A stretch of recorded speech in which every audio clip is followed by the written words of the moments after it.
Assalamualaikum warahmatullahi wabarakatuh.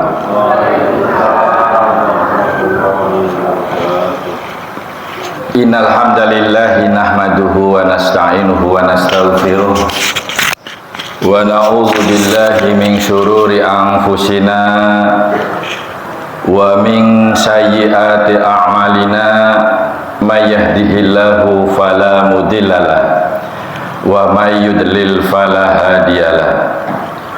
Asyhadu an la ilaha illallah wahdahu la syarikalah wa asyhadu anna Muhammadan abduhu wa rasuluh. Allahumma shalli ala Muhammad wa ala ali Muhammad kama shallaita ala Ibrahim wa ali Ibrahim wa barik ala Muhammad wa ali Muhammad kama barakta ala Ibrahim wa ali Ibrahim innaka Hamidum Majid. Salawat dan salam semoga Allah limpah curahkan kepada penghulu kita, tauladan kita, Nabiullah Muhammad sallallahu alaihi wasallam, kepada para keluarga dan sahabat-sahabat, insya Allah melimpah pula kepada kita selaku umat yang setia melaksanakan risalahnya hingga akhir zaman nanti, yaitu di yaumil hisab. Sampai di yaumil akhir kita akan mendapatkan rahmat yang penuh dengan kenikmatan dari Allah Subhanahu wa taala. Amin ya rabbal alamin. Baik bapak-bapak dan ibu-ibu yang saya hormati, pada pagi hari ini kita perlu lebih banyak mengenal lebih dalam, meraih bahagia dengan bermodal jiwa yang sehat. Karena tidak ada orang bisa beribadah dengan baik, tidak bisa beribadah dengan tumakninah, tidak bisa melaksanakan kegiatan keseharian di dalam bermuamalah dalam kondisi tidak sehat. Artinya meskipun ada, namun akan menghambat istiqomah dan semangat kita di dalam beribadah. Para hadir yang dirahmati Allah, nah ini ceritanya before, sebelum kita melangkah kepada pengajian, mari kita mengenal beberapa ayat Quran. Allah Subhanahu wa taala ini berfirman di dalam Quran surat Az-Zukhruf, ya, surat ke-43. Nah, ini makanya kalau di jamaah-jamaah kita mulai membiasakan ketika taklim seperti ini, mari kita bawa Quran, ya. Mari kita bawa handphone yang berisikan aplikasi Quran, kemudian kita buka bersama dan ngaji bersama, ya, supaya kita terbiasa atau membiasakan diri dengan kitabullah selalu ada di dalam hati kita, ya. Nah, di dalam bermodalkan taklim seperti ini dengan Al-Quran, insya Allah pembiasaan positif ini semakin hari akan semakin baik, semakin berkembang, dan semakin memberikan motivasi, semangat untuk apa? Meyakini, mempelajari, bahkan amalun bil arham tentang isi dan kandungan dari Quran, ya. Bukan hanya sekedar istilahnya omong-omong saja, tetapi kita setiap membaca ayat suci Al-Quran, mari kita fahami bersama artinya, tajdidun biqalbi, kemudian iqrarun bilisan, ya, kita juga harus fasih mengucapkan atau membacakan, melafadzkan ayat suci Al-Quran, kemudian amalun bil arham, melaksanakan di dalam setiap langkah kehidupan di masyarakat, baik skup kecil di dalam keluarga maupun skup yang lebih luas. Para hadir yang dirahmati Allah, mari kita mengenal sebelum melangkah pada materi ini. Kita pelajari Quran surat Az-Zukhruf surat ke-43 ayatnya 68 sampai 70. Allah Subhanahu wa taala niku ngendika kados niki Ibu, Bapak ya. A'udzu billahi minasyaitonir rajim. Ya ibadi la khaufun 'alaikumul yauma wa la antum tahzanun. Nah, ini dikatakan kepada mereka, wahai hamba-hambaku, kata Allah, tidak ada ketakutan bagimu pada hari ini. Maksudnya hari ini itu adalah hari kiamat, ya, pada hari di mana kita akan sama-sama menghadapi pengadilan yang maha adil, maksudnya. Dan tidak pula di antara kalian yang bersedih hati, bermuram durja, ya. Kemudian dilanjutkan, allazina amanu bi ayatina wa kanu muslimun, kata Allah, yaitu orang-orang yang beriman kepada ayat-ayat kami, kata Allah, dan mereka adalah orang-orang muslim. Jadi ada Pak, orang yang bukan muslim tetapi mempelajari Al-Quran sebagai sains saja, tetapi tidak diamalkan untuk beribadah di dalam ketundukan sesuai dengan konsep wa ma khalaqul jinna wal insa illa liya'budun. Karena banyak Al-Quran sebagai landasan untuk sains, untuk keilmuan dan teknologi, tetapi bukan untuk pengamalan, bukan untuk tuntunan hidup supaya selamat di dunia wal akhirat. Maka di sini ditegaskan hanya kepada orang-orang muslim, ya. Dilanjutkan udkhulul jannata antum wa azwajukum, ya. Wa azwajukum tuhbarun, ya. Masuklah kalian semua ke dalam surga, kamu dan pasanganmu, ya, di dalam keadaan dibahagiakan. Nah, ini kalau ditafsirkan ini luas. Ada tafsir sebagian yang akan diberikan kepada kita pasangan bidadari, ya. Ada juga wanita yang solihah, yang ahli ibadah, dipasangkan dengan seorang pemuda yang betul-betul sempurna di surga. Tetapi ada juga sebagian mufasir yang menjelaskan bahwa ketika kita soleh, kita beribadah dengan baik dan benar, kita nanti akan dipertemukan dengan pasangan kita yang waktu di dunia seiring dan seimbang di dalam ketundukan dan beribadah kepada Allah, tetapi diserupakan dengan bentuk yang sempurna, sing putri cantiknya luar biasa. Begitu pula yang laki-laki, yang pria, diberikan wujud yang ganteng, yang rupawan, sehingga tidak ada bosan dan tidak ada istilah apa kalau di dunia, ya. Misalnya waktu muda mah sayang-sayangan, ya, jalan-jalan tidak pernah lepas gandengan tangan, tetapi kalau sudah tua istrinya nyelenger ke paduk batu, aduh gitu, ya. Nah, yang laki-laki angger laku, matane jangan disimpan di dengkul gitu. Ini kan sudah, ini di surga itu tidak berlaku hal seperti itu. Ini dua tafsir, monggo keyakinan yang mana silahkan kita yakini. Pada intinya kesempurnaan di surga itu penuh dengan kenikmatan dan sudah tidak ada larangan seperti di alam dunia sekarang ini. Semuanya nanti halal di sana, ya, termasuk khomer yang dilarang pun di sana nanti ada khomer yang dikemas, yang kemasannya itu dilap dengan bau yang begitu harum seperti baunya kasturi. Ini ada penjelasan-penjelasan janji-janji Allah untuk hamba-hamba yang beriman, yang bertakwa kepada Allah.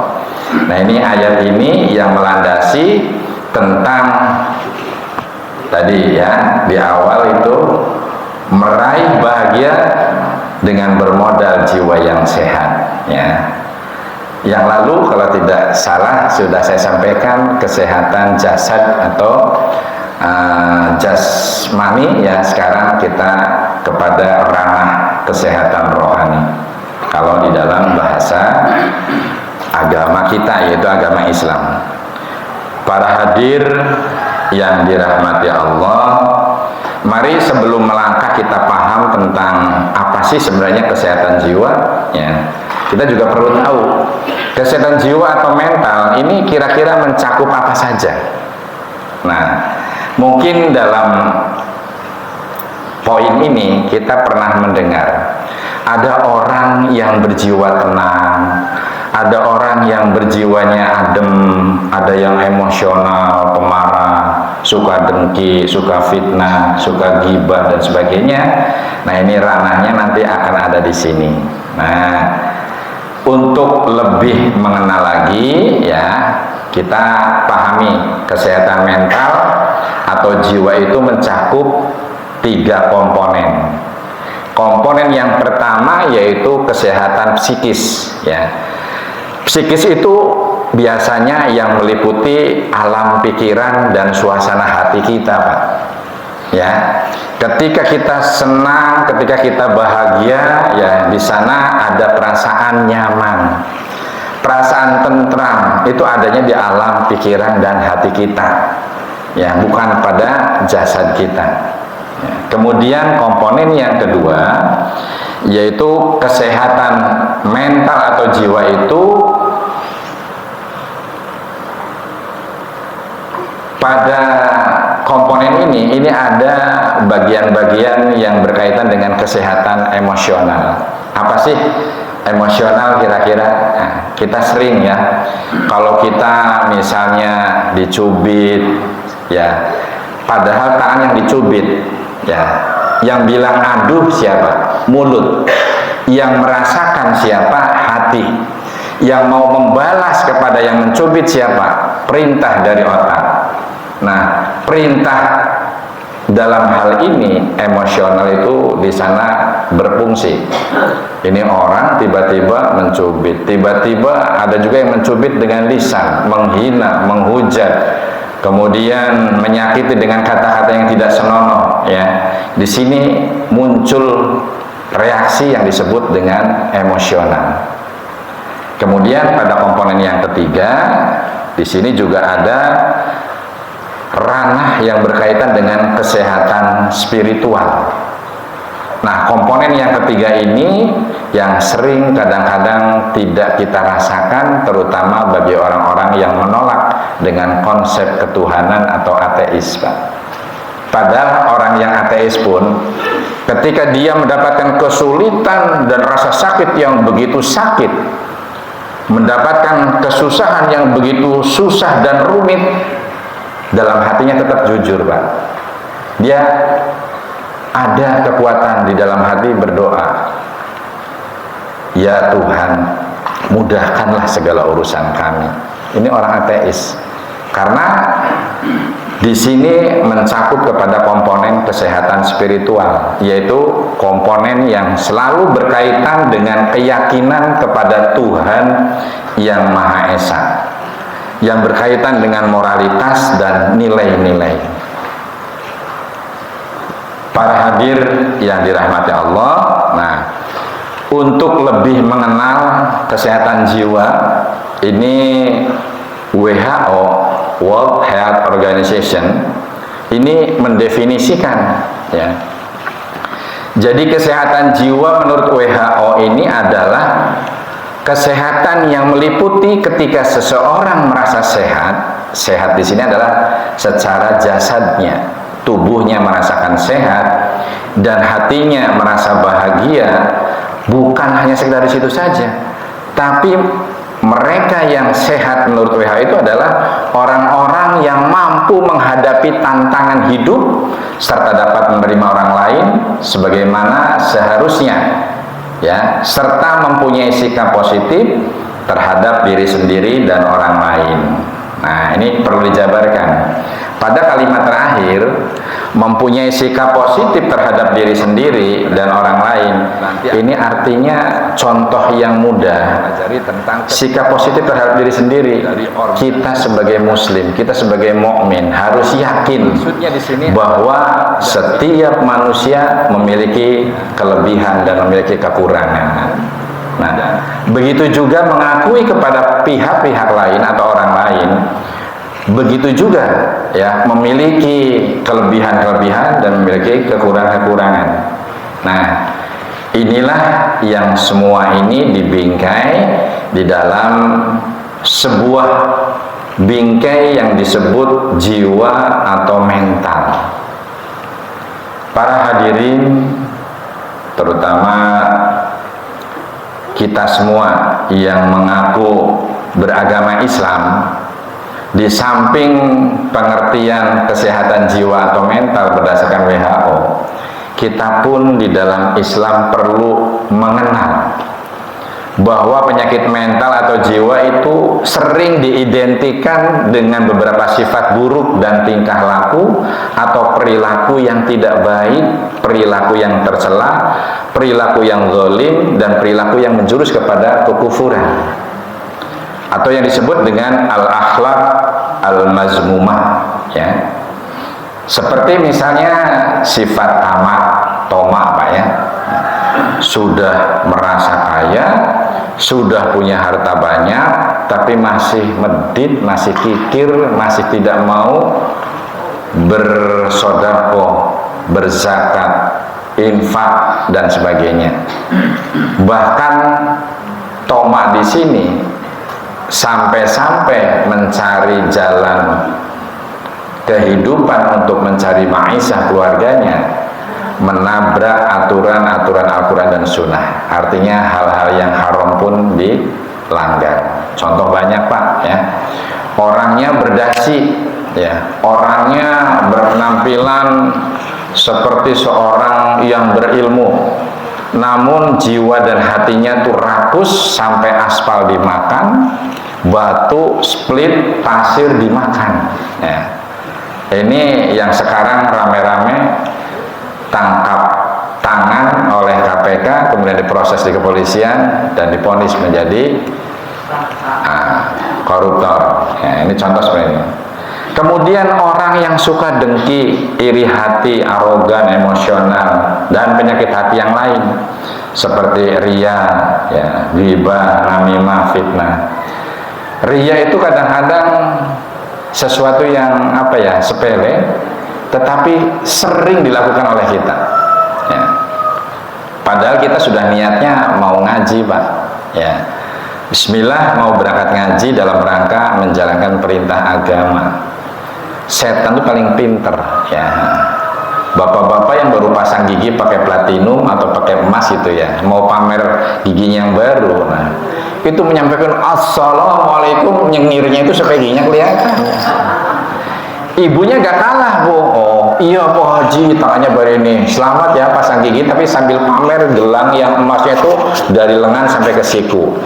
Ini setan paling pintar, itu dari hal yang kecil. Ini insya Allah tidak terjadi di kalangan kita Pak. Coba kita kalau melihat yang namanya pengajian-pengajian di desa-desa, yang namanya ria, pamer kekayaan, itu dibalut dengan pengajian Pak. Hanya cuma karena jilbab baru yang modelnya belum, yang istilahnya masih kekinian lah ya, itu saja dibahas, jadi bahas di pengajian ya. Kemudian berkembang terus pamer kepada yang lain-lain sebagainya. Ini ria, ghibah, gak kerasa juga ya. Syah Muta kemarin habis beli motor, tapi ternyata motornya bunyinya dit ya, karena hasil kredit, jadi menggunjing. Kemudian tidak terasa lagi kita namimah ya, dari masalah motor baru kemudian muncul namimah, adu domba ya. Kalau misalnya kamu kalah dengan si fulan mungkirani nyambut gawe cuma hanya becak, bisa motornya baru, sampean PNS golongannya 4D gitu ya, masa motornya masih bodol, terus diadu gitu loh Pak. Ini namimah itu termasuk fitnah ya, menuduh tanpa alasan yang benar, kemudian ini merupakan dosa yang besar. Itu terjadi dan sering dengan mudah kita lakukan, sepertinya tidak sengaja, namun ini adalah dosa yang sampai-sampai fitnah tadi sampai lebih menyakitkan daripada, lebih kejam daripada membunuh. Nanti kita kapan-kapan kita bahas ini. Nah, penyakit dalam perspektif Islam tentang penyakit mental jiwa ini biasanya Bu akan mengganggu sistem tubuh secara anatomi dan fisiologi ya. Orang yang bersakit jiwa, bersakit mental, kalau sering marah ya, sering dendam dengan orang yang tidak disukai, hatinya, jantungnya, pembuluh darahnya itu mengalami perubahan yang begitu sangat signifikan. Satu contoh, ketika kita marah, jantung itu berdebarnya lebih kencang dari biasanya, kemudian hormon adrenalinnya itu meningkatnya dahsyat Pak, berlebihan, sehingga akan merusak katup jantung, merusak sistem bagaimana jantung memompa pembuluh darah. Pembuluh darah pun pada ikut mengeras dan vasodilatasinya lebih panjang, lebih lama ya. Tidak mesti. Misalnya gini, kalau kita bayangkan gini, pompa itu seperti balon pemompa, jedut gitu ya. Ke pembuluh darah itu ketika dipompa pasti mengembang, dilatasi. Pada saat dilatasi itu ada hitungan detik, ikut mengembang atau melebar ya. Tetapi ada posisi yang harus kembali ke posisi menyempit kembali ya. Fase kontrinsik namanya. Kontrinsik itu fase untuk mengempis kembali. Tapi kalau sering marah itu jarang terjadi Pak, melebar terus itu ya. Akhirnya kerusakan pada pembuluh darah atau yang di dalam ilmu kesehatan itu namanya sistem kardiovaskuler. Ini akan terjadi kerusakan yang sangat-sangat akan membahayakan kita. Kalau kita memiliki penyakit hati seperti tadi, dengki, iri hati, hatinya juga orang yang sering sakit hati ya, dalam bahasa Indonesia itu sakit hati. Bukan sakit hati dalam pengertian ilmu patologi atau ilmu penyakit. Sakit hati dalam ilmu patologi kan ada yang disebut misalnya hepatitis, radang hati. Kemudian ada yang disebut juga hepatoma ya. Hepatoma itu kanker yang terjadi pada hati. Kemudian hati yang mengeras yang disebut sirosis hepatis. Tapi beda dengan penyakit jiwa yang namanya keras hati. Keras hati itu orangnya pemarah tadi ya, artinya iri hati, arogan, emosional dan sebagainya. Nanti ada penjelasan lebih mendalam tentang apa sih hati yang sesungguhnya menurut Nabi kita Muhammad SAW dan hati secara anatomi dan fisiologi. Ini kita perlu mengenal. Para hadir yang dirahmati Allah, mari kita sedikit saja mengenal tentang fisiologi hati. Kemudian hati itu kayak apa? Kemudian fisiologi itu sistem kerja normal, standar normal. Nah, kalau yang tidak normal berarti nanti ada ilmu patologi, ilmu yang mempelajari tentang ketidaknormalan dari organ tubuh kita. Ya. Maksudnya di sini anatomi dan fisiologi secara ilmu ya, sains kedokteran, dan menurut pengertian hati versus Nabi kita Muhammad SAW. Nah, baik pada gambar yang di atas itu hati ala Nabi. Biasanya diidentikan dengan gambar waru ya, love ya. Paham ya? Hati itu di sana tempat bagaimana mengolah resonansi yang diterima dari akal pikiran kita, kemudian diolah di dalam hati untuk memberikan reaksi mau positif atau mau negatif. Nah, itu bentuknya love itu ya, yang di atas. Kemudian hati menurut sains atau anatomi dan fisiologi yaitu hati yang sesungguhnya. Pada gambar kedua itu nggak ada itu ya, nggak ada apa namanya, ini saya berdiri saja. Iya. Nah, ini kalau yang namanya hati yang sesungguhnya yang ini Bu nih. Nah, ada dua lobus ya, ada pembatas, ini lobus kanan dan lobus kiri. Kemudian yang di bawahnya ini lambung, kemudian di sini dalam hati itu ada bagian-bagian disebut dengan empedu. Paham ya empedu ya? Nah, biasanya orang yang sering punya sakit jiwa ya, hatinya sering merengkel, sering boten kepenak Bu, ya, sering tidak nyaman. Nah, ini ternyata sakit jiwa dan sakit mental itu akan mempengaruhi kinerja dari hati yang sesungguhnya.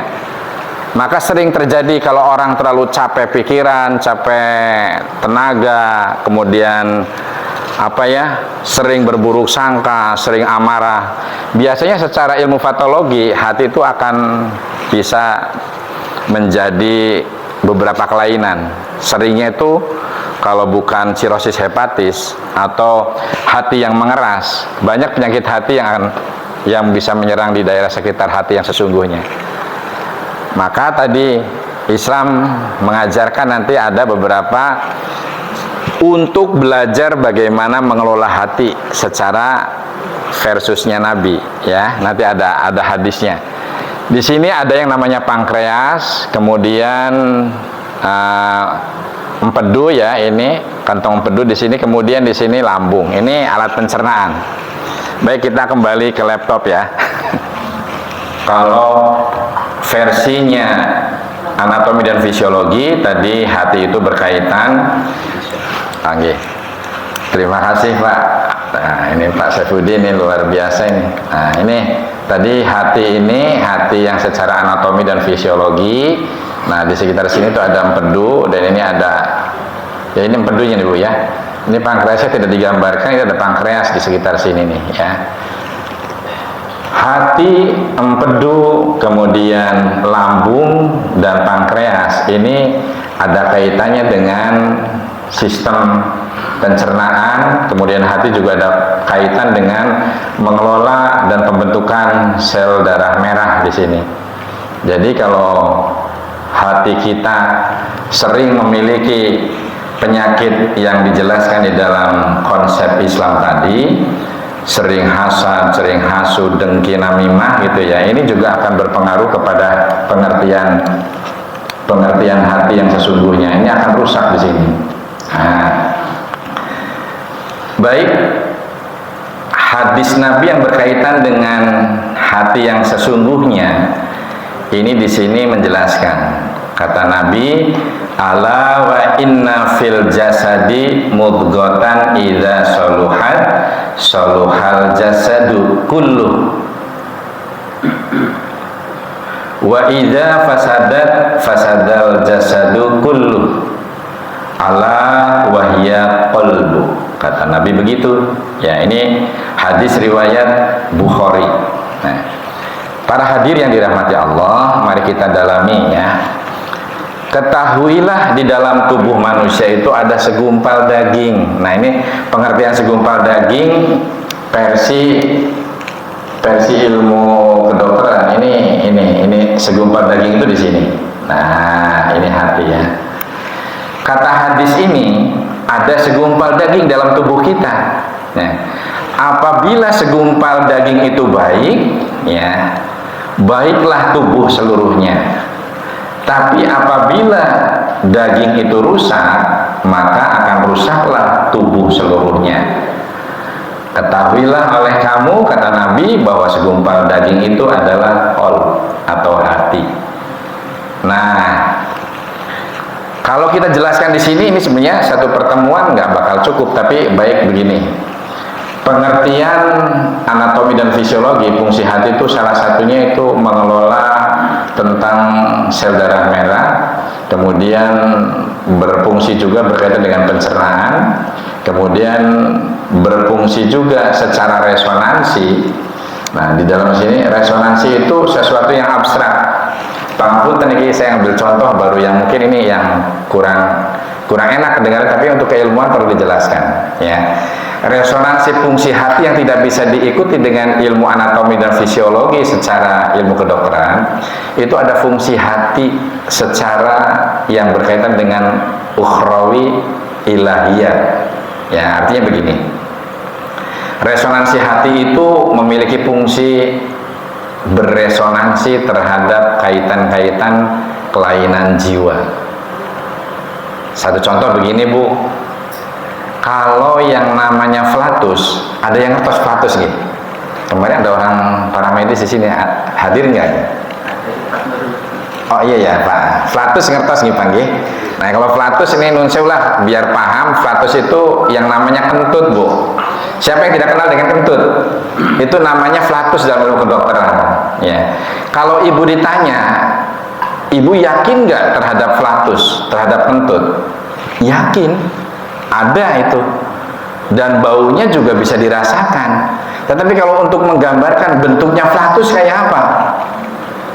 Kentut itu kayak apa, Bu, kira-kira? Apa kayak Bima, kayak Arjuna gitu? Apa kayak Warkiyem kayak di lagunya itu ya? Warkiyem dari apa ya? Itu ada lagu yang namanya Warkiyem. Itu tidak bisa, Bu. Tidak bisa digambarkan flatus itu seperti apa. Tapi kita harus yakin bahwa flatus itu ada, Pak. Ya.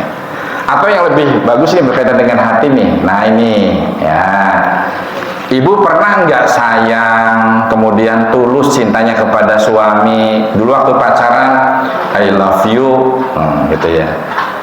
Kemudian ibunya jawab miss you gitu ya, aku juga cinta kamu gitu ya. Kalau ditanya, nah di dalam hati ini ada yang namanya cinta.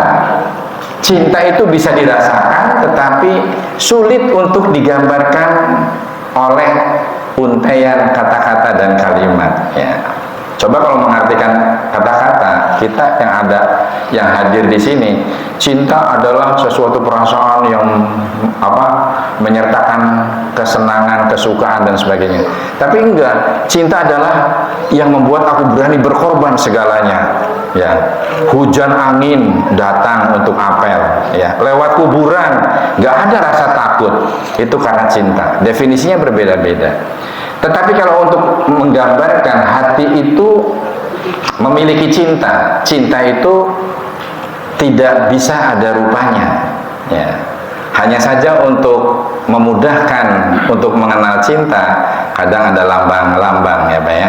Gambarnya warunya itu kadang-kadang bisa pecah dan terbelah. Nah itu karena yang broken heart, artinya yang sedang putus cinta. Nah itu yang dimaksud menurut hadis ini ya, resonansi daging atau segumpal daging ini adanya di sekitar ranah hati pada hati yang sesungguhnya menurut ilmu kedokteran. Resonansi itu terjadi di sini ya.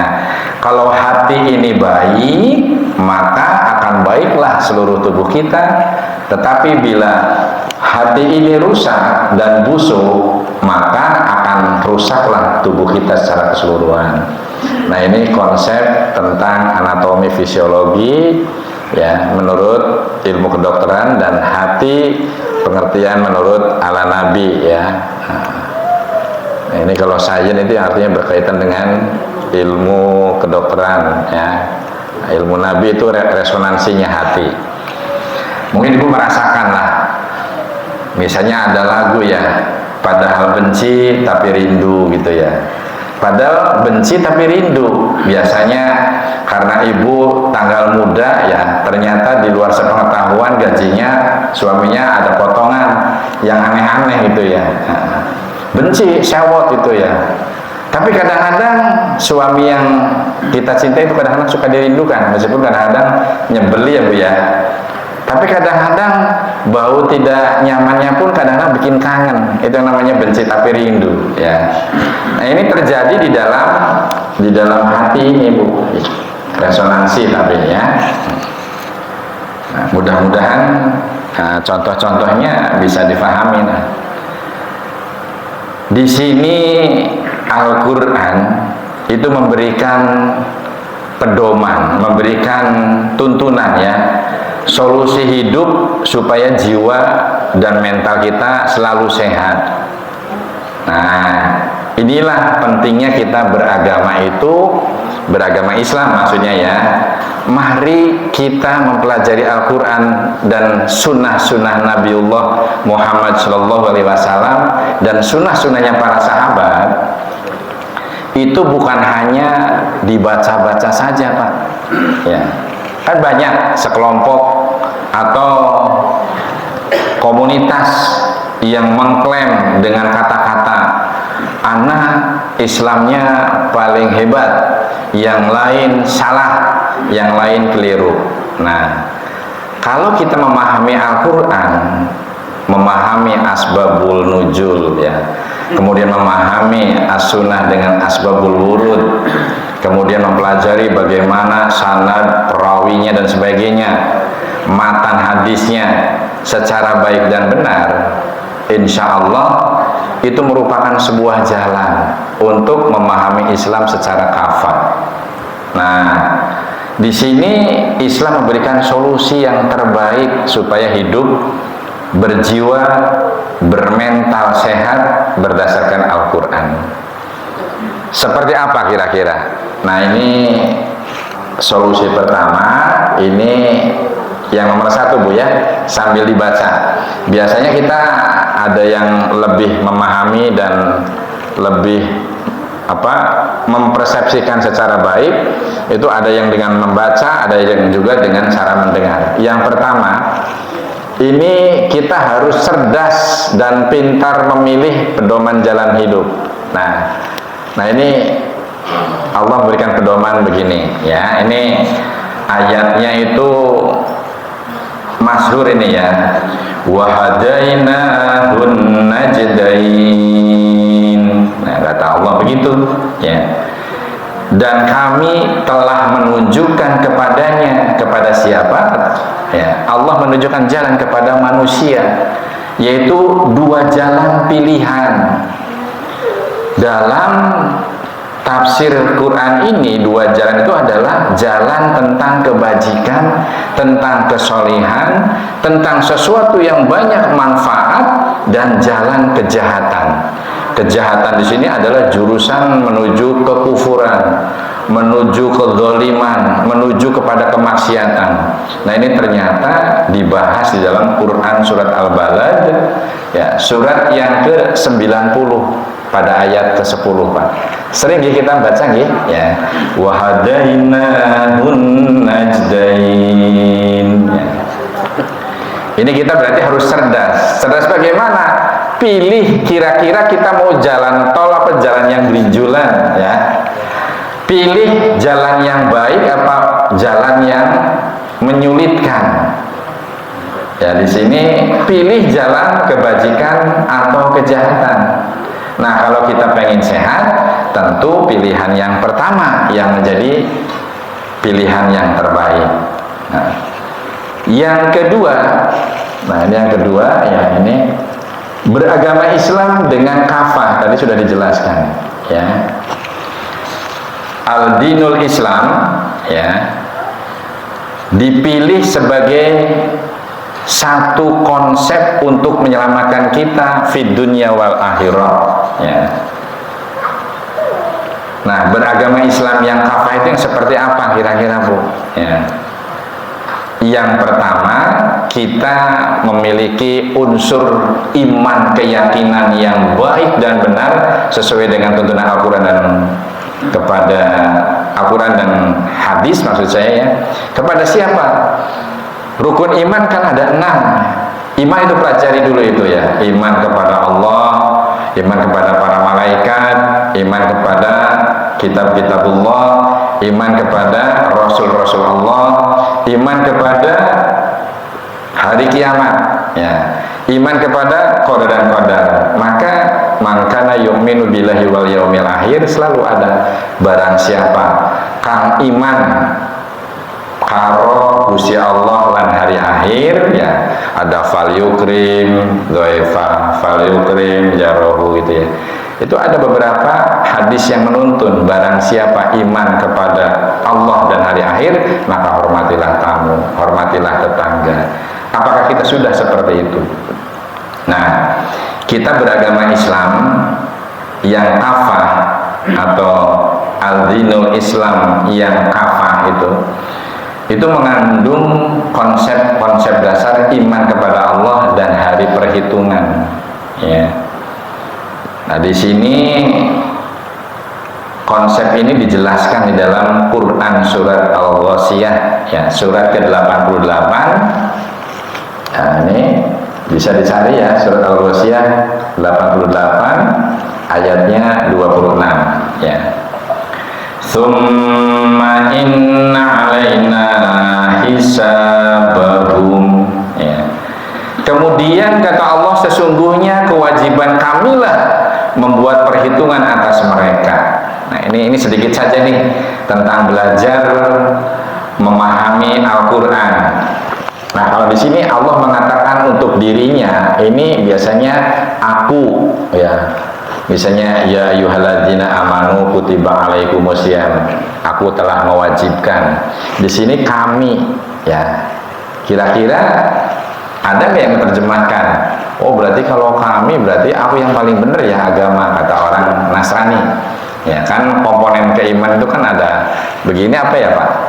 Nah, di sana ada unsur Tuhan Ayah yang ada di surga, kemudian Rohul Kudus, Bunda Maryam dan Isa Al-Masih. Makanya di sini dikatakan konsepnya kami. Quran saja menjelaskan.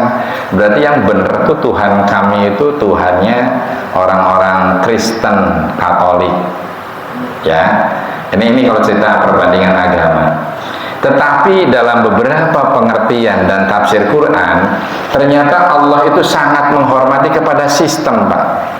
Sistem bagaimana Allah memberikan sebuah konsep bahwa aku yang berkehendak, tetapi di sana ada piranti atau alat-alat yang mengikatnya, yaitu ada malaikat Jibril, ada nabi yang menyampaikan risalahnya. Maka Allah itu dengan sifat yang luar biasa mengatakan dirinya di sini sistem kami, sistem Allah itu kami. Allah di sini beserta sistemnya, ada malaikat Jibril, para malaikat dengan nabi dan kitab-kitabullah. Maka ini berkaitan sekali. Ini kita kalau belajar Al-Qur'an, ini kalau misalnya tanpa guru atau tanpa sering mengadakan kajian-kajian semacam ini kalau kita ditanya oleh mereka, tuh Quran saja mengatakan Tuhan kalian itu di dalam Islam kami, berarti saya juga sama itu konsepnya. Kami itu adalah Tuhan Ayah di surga, kemudian Rohul Kudus atau Jibril, Bunda Maryam dan Isa Al-Masih. Bukan seperti itu, tetapi di sini sistem atau piranti yang berjalan tentang telah menunjukkan kepadanya dua jalan. Ya, Allah menunjukkan ini ya lewat siapa? Ya, yang diperintah menyampaikan wahyu malaikat Jibril itu untuk memudahkan. Kemudian diberikan kepada siapa? Ya, di sini apa? Subjek penderitanya itu adalah Nabiullah Muhammad SAW. Ya, apa dalam bahasa agama mukhatabnya Nabi Muhammad. Tetapi karena kita umat Muhammad, umat Nabiullah Muhammad, kita berarti harus anut sesuai dengan risalahnya. Nah, ini untuk menunjukkan kepada manusia ada dua jalan, yaitu jalan kebajikan dan jalan kejahatan. Dijelaskan lagi di sini, komponen yang kedua, Islam itu harus diperhatikan, harus difahami. Di sini, tsumma inna 'alaina hisabahum. Kemudian sesungguhnya kewajiban kamilah, kewajiban Allah dengan sistem yang ada di sana membuat perhitungan atas mereka. Perhitungan di sini itu adalah perhitungan yang baik, yang di kelompok sebelah kanan silahkan menjadi golongan sebelah kanan yang bisa melihat gambaran-gambaran kenikmatan betapa indahnya surga nanti di kelompok sebelah kanan. Yang dipilih yang di sebelah kelompok kiri, mereka yang hatinya itu penuh dengan ketakutan, kecemasan. Ini adalah calon-calon ahlul nar atau ahli neraka. Nah, ini maksudnya surat Al-Ghasyiyah ayat 26 itu seperti itu kurang lebihnya. Baik, komponen yang berikutnya Islam yang kafah itu adalah al-Islam nasihat suci Allah. Jadi Islam itu merupakan nasihat, ya. Nah, ini kalau untuk memahamkan dan meyakinkan hati kita supaya mampu amalun bil arham mengamalkannya. Di sini Allah itu berfirman, ya ayuhan nas qad ja'atkum mau'izatum mir rabbikum wa shifaa'un lima fis sudur wa hudaw wa rahmatul lil mu'minin. Wahai manusia, kata Allah, sungguh telah datang kepadamu pelajaran, yaitu yang terkandung di dalam Al-Quran. Dari siapa? Dari Tuhanmu, ya. penyembuh bagi sesuatu penyakit yang terdapat di dalam dada. Nah ini Bu, ini yang dimaksud adalah penyakit-penyakit jiwa dan penyakit-penyakit mental, buah dari resonansi hati yang sesungguhnya. Tadi ada cinta, ada sedih, ada bahagia, ada stres, ada galau. Kalau dalam bahasa ini terjadi di sini, terdapat di dalam dada, ya. Dan Al-Quran itu merupakan petunjuk serta rahmat bagi orang-orang mukmin. Nah ini yang disebut obat, ya. As-Syifa itu bukan Qurannya dibakar, ya, kemudian dibikin kopi, kemudian diminum, atau misalnya Qurannya ditulis di dalam lembaran-lembaran kemudian dilipat-lipat jadi kalungnya Wiro Sableng. Bukan seperti itu gitu, karena masih ada paham yang masih diselewengkan. Nah, kemudian Islam yang kafah di sini juga mengandung komponen begini, ya. Nah, ini al-Islam itu dinamis, bermasyarakat, berkeluarga, ya.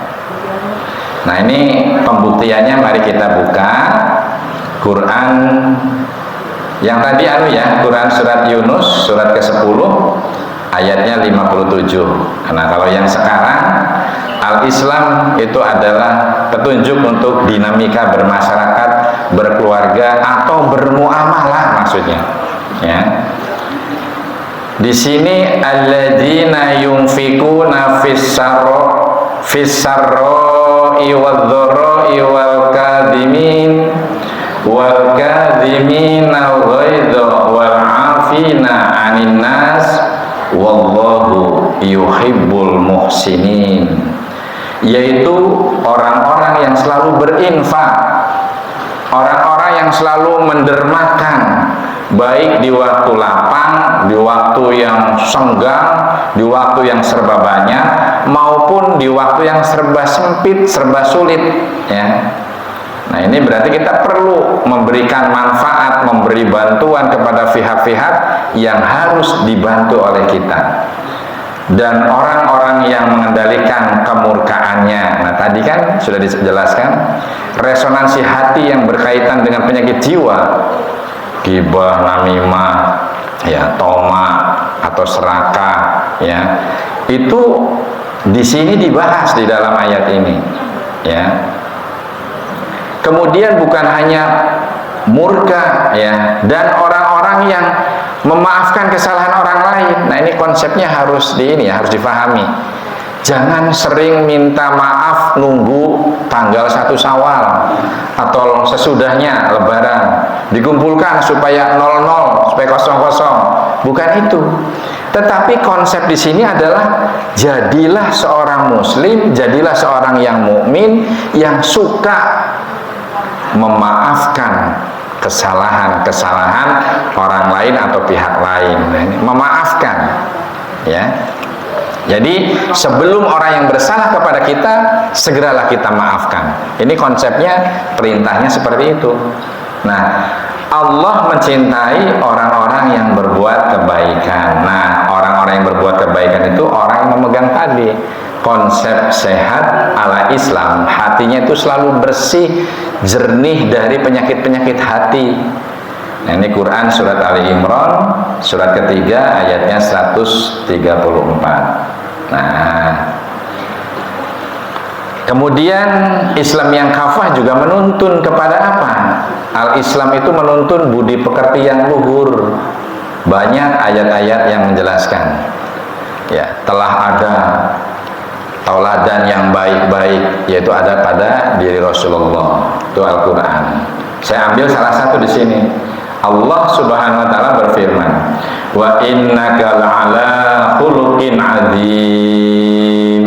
Ya. Dan sesungguhnya engkau benar-benar berbudi pekerti yang luhur. Ini adalah label Allah memberikan kepada Nabiullah penghulu kita, tauladan kita kepada Rasul Muhammad SAW. Jadi contoh terbaik apapun tentang kehidupan ini ada pada diri Rasulullah. Quran surat Al-Qalam surat 68 ayat keempat. Nah, kemudian Islam yang kafah juga ini mengandung arti menata kelola atau merupakan aturan atau undang-undang. Nah, di sini di dalam Quran surat An-Nisa, ya, surat An-Nisa surat keberapa nih? Ada yang paham? Nah, sudah dijelaskan oleh Pak Guru ya. Ini pentingnya bawa Quran dan syukur-syukur kita terbiasa ya. Quran surat keempat ya. Buka ayatnya 59. Ya ayyuhalladzina amanu ati'ullaha wa ati'ur rasul wa ulil amri minkum fa in tanaza'tum fi syai'in farudduhu ilallahi wa rasuli in kuntum tu'minuna billahi wal yaumil akhir dzalika khairu wa ahsanu ta'wila ya. Ini kaca meripatnya ternyata perlu diganti ini sudah.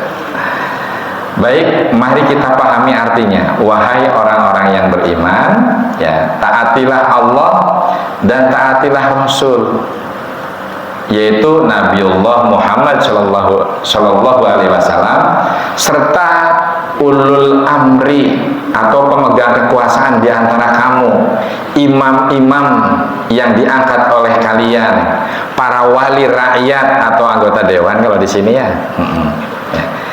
Kemudian jika kamu berbeda pendapat tentang sesuatu, jangan ghibah, jangan fitnah, jangan namimah, tapi kembalikanlah kepada Allah atau Al-Quran dan Rasul atau sunnahnya jika kamu beriman kepada Allah dan hari akhir. Nah itu ya, iman itu selalu disertakan iman kepada Allah, kemudian harus iman juga kepada hari akhir. Yang demikian itu lebih baik bagimu dan lebih bagus akibatnya baik di dunia maupun di akhirat.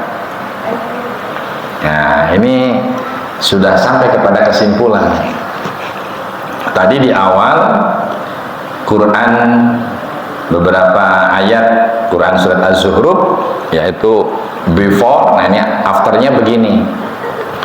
Bagi orang-orang yang pandai dan cerdas beragama Islam yang kafah, ternyata mampu memberikan solusi penyakit-penyakit jiwa, penyakit-penyakit mental yang terjadi di dalam resonansi hati kita.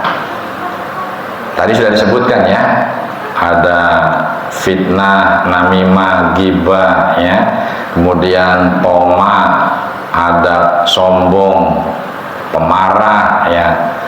Itu semua terjadi di dalam ranah ilmu kenabian tentang hati yang beresonansi. Jadi pencernaan tadi misalnya contohnya gampang. Ada yang namanya flatus, wujudnya sulit tetapi harus diyakini bahwa memang itu adanya ya. Nyatanya tidak ada juga bentuknya sulit digambarkan, tetapi hidung kita merasakan betapa tidak nikmatnya ya yang namanya bau dari kentut. Ini harus saya ulang. Nah, kemudian cinta, sesuatu yang terjadi di dalam resonansi hati kita. Kemudian juga yang namanya bahagia, ada sedih, ada stres, itu dirasakan di dalam resonansi hati kita. Itu semua penyakit yang namanya buah dari resonansi hati. Kalau dibiarkan terus-menerus tanpa diberikan solusi yang baik dan benar, bagaimana sih cara mengatasinya? Ya, tadi Al-Quran menjadikan alternatif dan sunnah menjadikan pelengkap untuk menyembuhkan penyakit yang terjadi di dalam hati atau qalb kita. Kira-kira sampai di sini Ibu paham ya?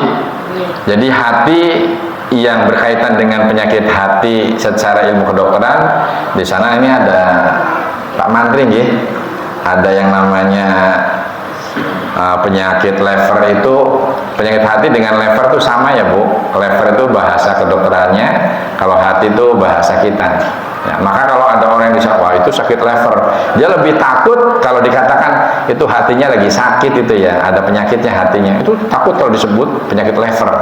Malah penyakit lever itu ada yang ringan dan ada yang sedang, ada yang berat ya. Ada yang disebut hepatitis radang hati, ada yang namanya cirosis hepatis karena hatinya mengeras ya. Tadi kalau dalam ilmu resonansi ala Nabi, kalau hati atau segumpal daging itu rusak, maka rusaklah seluruh tubuh. Nah, artinya resonansi yang menjadikan hati kita itu berpenyakit hati sesuai dengan konsep Islam, berakhlak buruk, berperilaku jahat, ya kufur, zalim dan sebagainya, itu bukan hanya kita besok disiksa di neraka, tetapi hidup di negeri atau di dunia ini pun ya, negeri nyata itu pun itu tidak nyaman Bu. Ada orang misalnya anaknya dapat prestasi gitu ya, kemudian berpuruk sangka, wah itu toh karena anaknya Pak Guru ya berprestasi, atau anaknya orang dua ya orang pernah bisa dikatakan berprestasi. Yang ada tuh dengki terus itu ya. Nah, kemudian ada orang mendapatkan penghargaan, naik pangkat dan sebagainya, wah itu mah karena sering ngirim ada gula teh, ada tape, ada telur asin, wajar naik pangkat. Saya padahal yang mengatakan ini orang yang kerjanya tidak menunjukkan prestasi. Ya, itu dengki di sana ya. Kemudian ada juga perasaan, kenapa ya zaman sekarang kok kemat, pelet tidak bisa berlaku pada era sekarang, tapi yang berlaku sekarang tuh kemat Jepang. Kalau yang datangnya misalnya bermobil mewah ya, ibunya wis si fulan saja, mobilnya bagus, anaknya Pak Haji gitu ya, usahanya akeh. Tapi yang datang seorang ustadz ya, batu keireng gitu ya, kemudian penampilannya sederhana gitu ya, alah orang susah kalau Pak Ustadz ya, luruh ngomong dinain nafkah amplop selamatan, amplop yasinan, ini diskriminatif ini kalau hati yang berpenyakit. Nah, inilah jika kita pengen sehat mental dan jiwanya, uraian tadi mari kita amalkan. Ternyata beberapa penyakit hati yang berkaitan dengan ilmu kedokteran, yang namanya hepatitis radang hati, itu bukan hanya sekedar disebabkan oleh salah makan atau oleh virus. Virus itu berkembang biak ketika orang itu yang hatinya sering dengki, ketika hatinya sering merasa stres, sering susah, merasa gelisah gitu ya. Daya tahan tubuhnya akan menurun karena hati yang gelisah, susah tidur Pak. Ya, ada orang yang beli motor baru, panas atine, tidurnya susah gelisah. Aku primer ya caranya ya, apa melu arisan, apa utang bank gitu ya. Mikiri terus kenikmatan yang didapat oleh orang lain. Nah, perasaan-perasaan jiwa dan mental yang kotor inilah yang memicu munculnya penyakit atau patologis pada hati secara konsep anatomi dan fisiologi. Jadi kalau kita mengamalkan tadi yang disampaikan, insya Allah surga itu diraih dari mulai sekarang. Hidup di dunianya nyaman, bahagia dan sejahtera. Artinya ketika kita menjaga hati, menjaga resonansi hati dengan baik, dengan konsep-konsep Islam, maka hidup kita akan indah pada akhirnya. Dan indah sekarang dirasakan. Jadi kita berharap besok ya, sesuai dengan doa Robbana atina fid dunya hasanah wa fil akhirati hasanah wa qina adzabannar. Merengkuh memperoleh baik dunia maupun di akhirat. Nah, sebagai kesimpulan, mari kita lihat ya, memelihara jiwa ya, supaya tetap sehat dan terhindar dari berbagai gangguan kejiwaan adalah dengan rujuk ila Al-Quran wa sunnatur Rasul ya. Adanya peraturan, kemudian norma-norma yang ditetapkan oleh agama Islam, ini akan menjadikan sukses dunia dan sukses di akhirat. Bayangkan Bu, nih di kesimpulan ini, kalau kebahagiaan itu milik orang kaya, tidak ada orang yang kaya stres dan bunuh diri Pak. Karena sejatinya banyak orang-orang yang berduit, berharta banyak, tetapi stres untuk mengelolanya, hidupnya tidak nyaman, akhirnya narkoba merusak alam pikiran dan hatinya, kemudian muncul suicide untuk bunuh diri ya. Caranya berbagai macam. Tetapi ada orang yang tidurnya berlangitkan, bukan genteng, bukan Ethernet, tetapi beralaskan jok becak, kemudian beratap langit, tapi hidupnya itu nyaman. Baru dapat bisa beli beras sekilo, kemudian untuk beli asinan dan beli lauk pauk yang sederhana cukup, hatinya bahagia. Alhamdulillahirrabbilalamin, hari ini anak-anakku, istriku bisa makan. Tapi hatinya selalu bersyukur atas nikmat yang ia peroleh apa adanya. Hidupnya senang. Nyatanya ada tukang becak bisa pergi haji. Karena apa? Mensyukuri dan langkah-langkah syukurnya itu dilaksanakan dengan baik. Tadi yakin dengan kembali kepada Al-Quran dan Sunnah. Di sana ada macam-macam aturan dan norma-norma yang telah ditetapkan oleh agamanya, yaitu agama Islam, maka menjadikan seseorang itu sukses dunia dan akhirat. Ada tukang bubur pergi haji, tapi ada orang yang PNS-nya golongan 4D, eselonnya sudah tinggi ya, kemudian sampai pensiun belum sempat Pak untuk berhaji, belum sempat untuk bersujud kepada Allah karena sibuk dan sebagainya. Tetapi ada si fulan yang kerjanya hanya pemulung, tetapi tidak pernah tinggal sholat, tidak pernah tinggal pengen meringankan, membantu pihak-pihak lain, baik dengan tenaga maupun pikiran, karena tidak punya dana, tidak punya fasilitas. Ternyata dengan keikhlasan dan selalu bersyukur kepada Allah, diselamatkan hidupnya dunia hingga akhirat. Maka Al-Quran itu memberikan label, ya ayyatuhan nafsul mutmainnah, wahai jiwa yang tenang. Ya, ini Quran surat Al-Fajr ayat 27. Bukan cukup di situ saja. Kemudian Allah memanggil, irji'i ya, ila rabbiki radiyatan mardiyah. Allah itu memanggil, kembalilah kepada Tuhanmu dengan ridho dan diridhoi oleh Allah. Kita tuh harus ridho, ikhlas dan setulus-tulusnya beribadah hanya kepada Allah dan mengikuti syariat Nabiullah Muhammad SAW. Dan bila tidak ada perintah di sana, sebaiknya lebih baik kita berserah diri atau meninggalkan. Itu akan lebih selamat Pak. Ya. Kemudian pada ayat berikutnya dipanggil oleh Allah, fadkhuli fi ibadi, kata Allah begitu. Lalu masuklah ke dalam golongan hamba-hambaku yang soleh, yang baik. Ya. Kemudian Allah mengikhlaskan, wadkhuli jannati.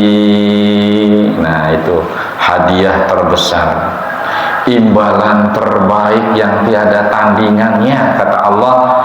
Dan masuklah kalian semua wahai hamba-hambaku yang berjiwa tenang ya, yang ridho dan diridhoi oleh Allah.